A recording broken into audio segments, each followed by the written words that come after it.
Welcome to Confessions of a Terrible Leader, where real leaders share the raw truth about the lessons they learned the hard way so you don't have to. Join our host, Lacey Nelson, founder of Transcend Leadership Collective and former terrible leader. On this podcast, we invite you to step into the confessional and get real with the messy stories and behind-the-scenes reality of leadership. Let's get to it. Hello, listeners, and welcome back to Confessions of a Terrible Leader. I'm your host and former terrible leader, Lacey Nelson. So glad to have you with us today, audience, because we have an interesting conversation ahead of us. Jeanne Omlor, did I say that correctly? It's not bad, Jeanne Omlor. That was close enough. Okay. Welcome to the show. We're so glad to have you. Jeanne is a business coach for coaches and consultants, and she has a split focus. Her other focus for coaching is high-end CEOs and icons, which I can't wait to dig into. Welcome. Thank you for being with us today. Thanks so much for having me. All right. So many questions. I want to know, what is an icon? An icon is somebody that might be either a minor celebrity, or it's somebody that's known in the business world. They're an icon of business or something like that. There's somebody that's known in some niche by some people. They have influence. Right. Yes. It might not be that everybody knows who they are. But in their sphere, they're influential in what they do. Yes. How did you get into this line of work? I think coaching really blew up in probably 2019, 2020. Yes. I feel like it really started to get big. What was your pathway to being in the position where you can help guide, grow, expand the capacity for the high-end CEOs and icons? The main part of my business is for coaches and consultants. I'm kind of known for that. Okay. I'm known as the organic queen. So I have a multi-million-dollar company for coaches and consultants. The high-end piece is a smaller part and it's by appointment only. That is not the major part of my business. I'm just very transparent about all my activities with the coaching. But the main thing I'm known for is helping coaches and consultants to get clients online with no ads. And you're correct. My business blew up before COVID. And then I was positioned about 6 months before COVID really well, because everybody needed to know how to get clients online without being out there networking anymore. So my trajectory was, I was already a coach for 8 years offline. I was a business coach, strategist. I also was an executive leadership coach with servant leadership. So I coached teams. I coached CEOs, law firms, plastic surgeons, all sorts of businesses, consultants, coaches, you name it. I coached them because it was just really about, here's a business person. How do I help them grow their business and take care of a bunch of other stuff? At that point, after 8 years, I'd been through a lot of stuff. Now I was in deep debt. My personal life took me away from my business and got me in debt. I woke up one morning 5.5 years ago and I thought, I need to fix this. I'm 54 years old. I've got 2 kids and I need to fix this because I need my daughters to not see me just be a failure. So I got up and I thought, okay, this offline thing is not working. It's broken. It's never going to work. I did okay, but no, I really need to get to my goals. I've got to get online and I got to figure out how to get clients online from home. And I got online and I found some program that was the first program I could find. It was $10K. I thought, okay, that's good because at least everybody else in the program is investing at least $10K. So it might be a bit more serious. I don't search for cheap things. I search for quality.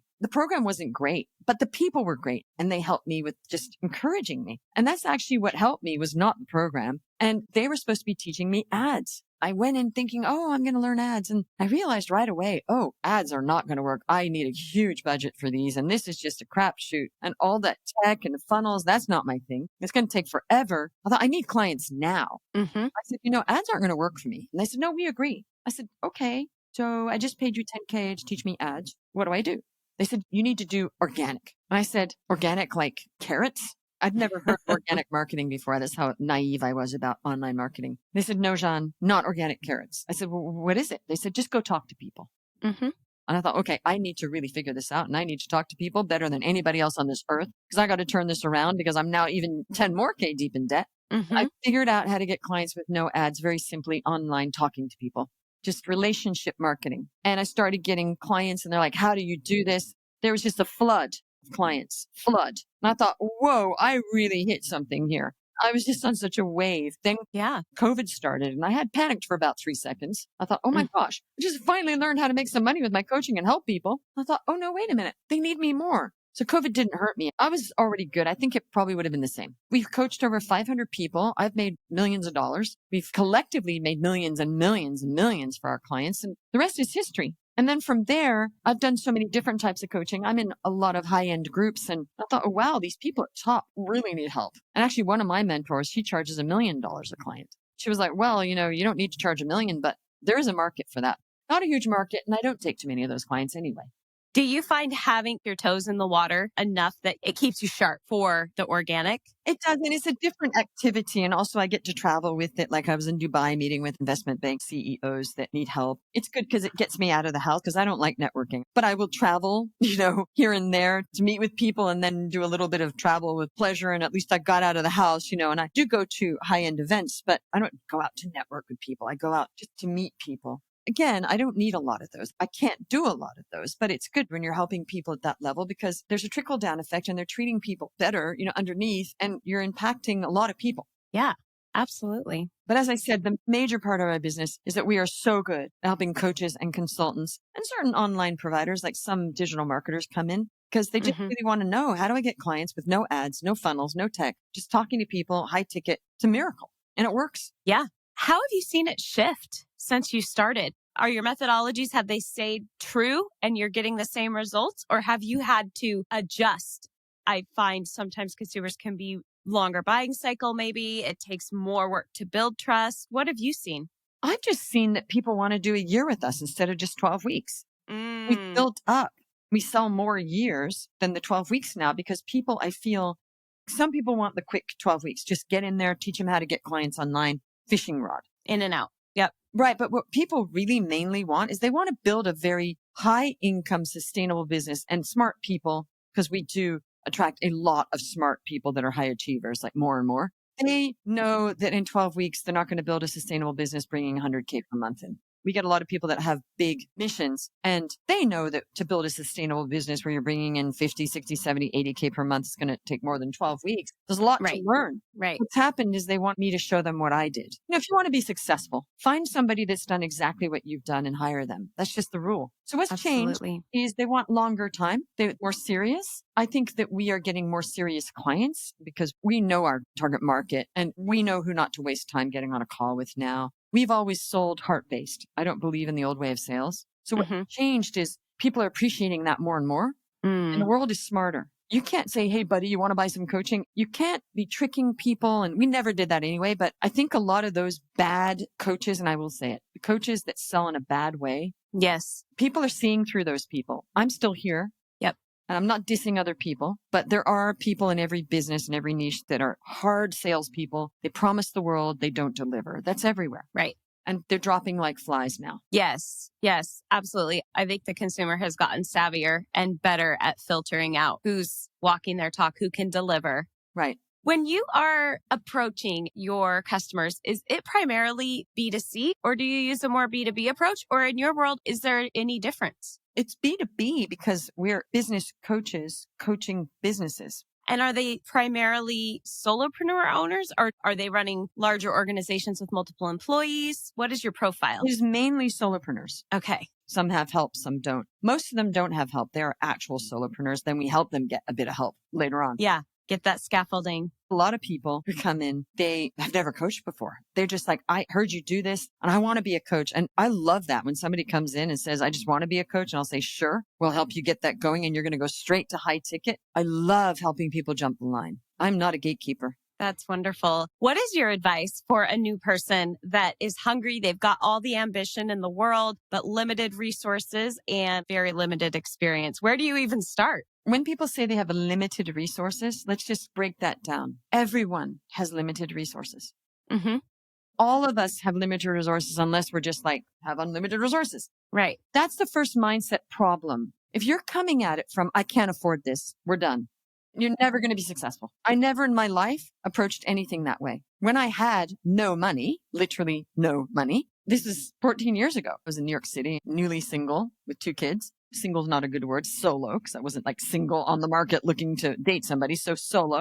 Got certified at night with life coaching because I was taking care of my kids. I started as a life coach and then I met with my friend. She went, oh, really? Who's your business coach? And I said, what? She said, well, who's your business coach? And I said, what do you mean? She said, well, Do you think people are going to flock to your door?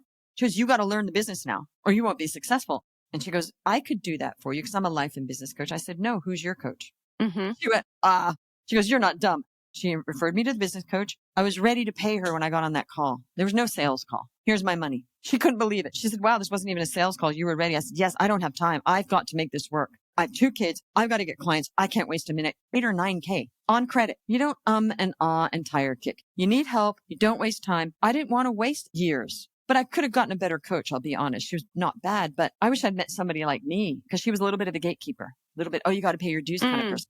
Really? Oh, yeah, you can't just do that right away. Well, yeah, I could have. So I'm like iconoclast. Just get rid of all that. Yes, you can go from no certification and you can get high ticket right now because I said so. Really? Yeah. And guess what? Speaking life into people works. Yes. You have the resources you want to stretch if you want to really succeed. Boom.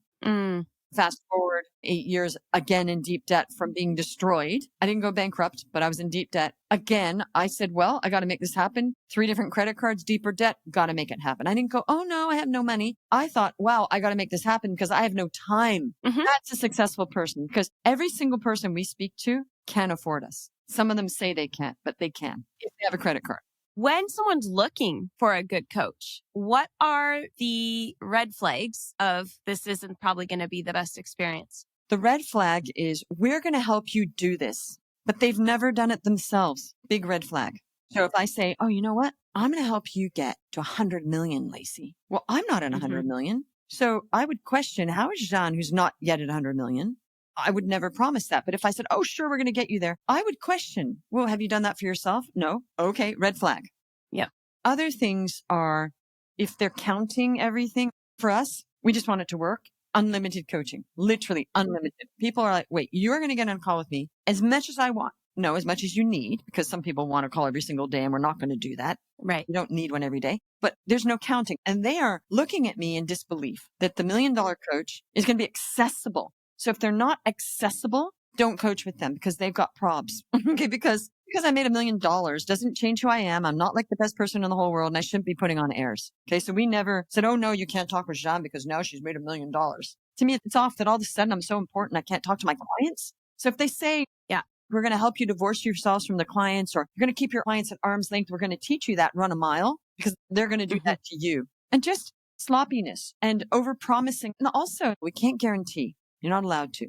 If they guarantee, run a mile. It's not Federal Trade Commission compliant. If they don't know that they're not being compliant, do you have a problem on your hands? They should know that. It's really hard to be compliant now because it's draconian. But I do know we're not allowed to guarantee. So what we do is we build terms of services into our contracts that if they have not reached something, then we got to keep coaching them, but it's not a guarantee. Right. Terms of service is definitely the way to go. So everyone needs to read your contracts. Also, run a mile if they make income claims. Yes. We're not allowed to say, oh, sure, we're going to get you to 30, 40K months for sure. I can't say that because I don't know. I can say, hey, this is what we do. I can tell them about a client that we did get to 91K in the first 4 weeks because that's truth. But I can't say, yes, this will happen for you. How could I know that? I don't know if you're going to do the work. I can just say, hey, here's some clients. These are the results we got. Then I always say, I cannot promise any kind of result because it's to do with whether you do the work or not. Right. If they're promising income, run a mile. Right. Let's say they pass all the flag tests. How do I know this person is going to be a good fit with me? How do I need to evaluate that? Is it important that I like them? Is it important that we click? Or are there other things that are more important than that? What do I do? That's a very interesting question because for me, if somebody's going to help me, I kind of want to sort of like them, you know, but the way I see it is this, it's business. And if they listen to what I want, if I think they truly have my best interests at heart, even though I might not love the delivery, I will still hire them. I've done that because I don't care about being their friend. I have friends. I don't have to pay to have friends. You know, just so they're not mean to me. If they're mean, I'm not going to hire them. But if they have a certain way of doing things, and I'm thinking, wow, that's an interesting style. It works. They're going to have my best interests at heart. They're professional. They know what they're doing. Sure, I'll pay them a ton of money if you're going to help me. Because often really good people are a bit quirky. Oh, yes. They could have ADD. They could have, you know, Asperger's. I mean, some of those are brilliant people. Yeah. I'll coach with somebody like that for sure. Yeah. For sure. Any day of the week. Actually, if a 4-year-old genius knew more than I would pay that genius. I don't Yes. care. I've paid really young people. I paid a 19-year-old to coach me. He knew more Excellent. than I did about certain things. Wasn't a great coach and it was awful working with him, but you win some, you lose some. But the point is, it's really, do I believe this person will help me get to my goals? That's all you need to ask. Mhm. Do I believe? If it's a yes, hire that person immediately before you go off and you go get scared and go into your corner like a scared animal. And then it takes you a year because all of that, it's not how champions work. And you want to be a champion, no matter whether you're an introvert or an extrovert. I don't care. It's not about being a certain personality type, by the way. There are Mhm. successful people of all personality types, Myers-Briggs, all different everything. Right. There's no, oh, you have to be this. No, it is basically, do I believe this person has my best interests at heart and will they do a good job and will they help me? If the answer is yes, plonk that money down immediately because it's very hard to find somebody like that. Yes. Great insights. Thank you. I am imagining that you did not, I mean, you've shared it. You've had major challenges you've had to overcome in life to get where you're at today. A lot of lessons learned in your own journey. Time in the interview where I welcome everybody into the confessional and I ask if you are willing to share a story of your own experience where you look back and go, wow, I never want to do that way again. And boy, did I learn a lot from it. Oh my gosh, I can tell you the worst story ever. Okay, so traumatizing actually. Okay, this is interesting because I decided, okay, I want to get online and there's this 10K program and I'd already been speaking to the people and I thought, why don't I just buy an investment house? I had a little bit of money that I held back and I put most of it on credit. And I thought, I'm just going to buy a house and I'm going to rehab it and sell it. And I'll probably make at least 10K because I wasn't willing to bet on myself. Big lesson here. It was the biggest disaster ever. I bought it at a sheriff's sale. It was a druggie house. It was the most revolting mess. I can't even explain how bad that house was. Full of junk, sloping floors, mold, terrible. I can't explain how bad the house was. Yeah.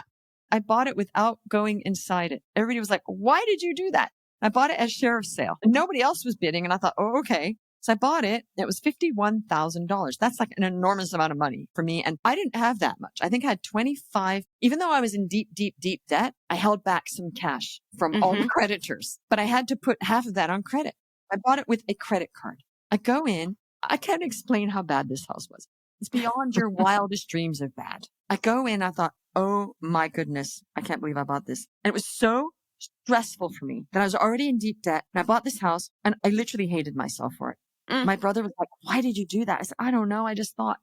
And then I started showing a lot of people the house and they were like, oh my gosh, I wouldn't even pay a third for this house. This is so bad. Yeah. And I was thinking, oh no, it was so stressful. It was before COVID. I had to go in and clean out the moldy house. It was so moldy. I had to wear a mask. There were like diapers and they had been doing like all sorts of drugs. The place was chock-a-block full of junk. Like I had to go in and pull out rooms of junk.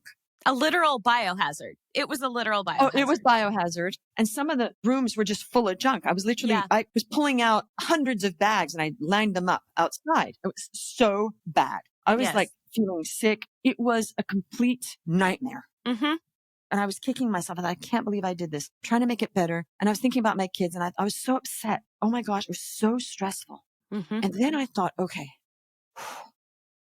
I was going to get online. And I stupidly did not bet on myself. And that was the problem. What do I know about rehabbing houses? Like literally nothing. Okay. So I had all these people and they were visiting and they were gagging like, oh, that house. And they were all choking from the mold. And finally I thought, this is what I'm going to do. I'm going to put a lockbox on that house and every single person that wants to go in can go look at it. And I'm going to pray like mad that I sell that house just for what I bought it for. I'm going to pray for that buyer. Just want to break even. Just break even. And I thought, I'm selling it for what I bought it. And that's my decision because I cannot lose money, especially because it's credit. I can more debt. I know. So Right. and I thought, I'm just going to calm myself down and I'm going to do that. And I'm going to plonk another 10K down for this program. I didn't tell you that first part. I left some of that backstory out because it was long. That's how I got into that program with that. And I put it to the side. I'm not thinking about it. Came in. I just don't think about it. I was so stressed out. And I made this other program start working within 8 weeks. And I thought, okay, now I'm a little not so stressed. And I just kept praying that I just sell it. And I found a buyer. they needed a house to oversee their dream house being built. And they said, this is not worth that. And the woman says to her husband, but that is her price, so we will pay it. And he's like, this is not worth it. So I sold it for 51. And out of goodwill, I rewrote the contract and handed them $3,000 to thank them for taking that house off my hands. I literally did that. And they could not believe that they had already signed the deal, and already paid. And I said, I'm going to give you $3,000 back because I'm so grateful you took that disaster off my hands. So that, I would never do that again. Yeah. It was so stressful, I cannot tell you. I aged 20 years because of that. I was already not doing well. So folks, this is why I tell people, this is the reason. Please just bet on yourselves and stop trying to make money and just bet on yourself and hire and invest instead of trying to do some other stuff to get money. Just plunk it down. See what a disaster I created because I didn't bet on myself? Oh, absolutely. And I think all of us have a version of that story somewhere in our past. It's a doozy, tell you what. Mm-hmm. It is unfortunately, typically, as you experienced, a very painful and expensive lesson. Jeanne, this has been such a fascinating conversation. So many great insights. If people, I'm sure they're going to want to find you. They're going to want to learn more about you. Maybe they're in that space where they're like, I'm ready to make a bet on myself. Mm-hmm. What is the best place? We will drop all the links in the show notes, but what's the best place to connect with you? The best place is to go to that link you're going to give them with all the hundreds of reviews, and you can actually just book a call from there. Also, Google me. You'll hear me on a bunch of podcasts talking about ethics and the way of the future of business. And also my Instagram has a bunch of cool reels on it. And then I'm on LinkedIn and Facebook, but I'd say, Instagram and that page would be the best. Excellent. Well, thank you so much for taking the time out of your day to connect with us, to share your story, to inspire that desire to really go for it and take the chance and retool our thinking. I think time is our most precious and non-renewable resource, and we're spending it one way or the other. Let's make it count. So thank you so much. And you're so welcome. It's a pleasure to share my disaster story with you. Well, everyone who comes on has one, and I probably have the most. So thank you so much for being willing to do that. It was a really great conversation today. I definitely am going to be checking out those reels. So listeners, I encourage you, go check it out. Tap into some daily wisdom. Jeanne definitely has a lot to share. So thank you so much. It was such a pleasure. And you know the drill, listeners. Until next time, go manage like a leader. Thanks for listening to Confessions of a Terrible Leader. If you're feeling brave and have your own terrible leader story that you'd like to share, head over to transcendleadershipcollective.com/podcast to fill out a guest application. We'd love to hear from you. Confessions of a Terrible Leader is hosted by Lacey Nelson and produced and edited by Fixation Point Productions. Music is by Leif Olson and Mary Scott from the band The Number of Months. Confessions of a Terrible Leader is a free leadership resource offered by Transcend Leadership Collective. If you are ready to refuse the limits of average leadership and join the leadership revolution, visit transcendleadershipcollective.com to check out our offerings for engaging workshops, strategic planning, and more. Thank you so much for listening. Don't forget to like, subscribe, and leave us a review. And until next time, go manage like a leader.